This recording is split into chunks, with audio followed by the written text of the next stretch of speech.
can be tied back to the Sykes-Picot Agreement, drafted in the final years.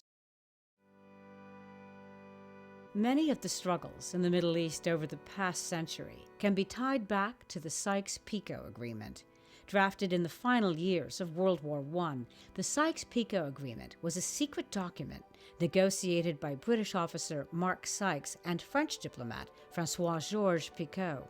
Once ratified, it divided the Levant region under two spheres of influence controlled by France and Britain, while establishing the map of the modern Middle East. After the fall of the Ottoman Empire, the borders drawn in the Sykes-Picot Agreement were signed into law with the Treaty of Sèvres in 1920. While originally setting aside sovereign Kurdish territory, Turkish nationalists protested aggressively and went so far as to relocate thousands of Turks into Kurdish-majority regions. In 1923, the Treaty of Lausanne was signed by the Allied powers, which amended the previous treaty. Forming the present-day Turkey, Lausanne set the northern borders of Syria and Iraq, separating ethnic groups and effectively ending the dream of a sovereign Kurdistan.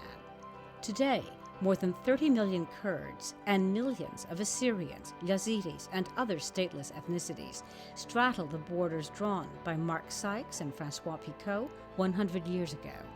In Turkey, Kurds were denied basic citizenship until the late 1990s and are locked in a decades-old civil war against the Turkish government. In Syria, Kurds have lived without cultural or linguistic freedoms for decades under the Assads and were not granted full voting rights until the Syrian civil war broke out in 2011.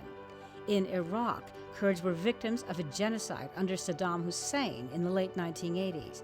And in Iran, Kurds attempted to establish a Kurdish government, which was quickly and brutally suppressed.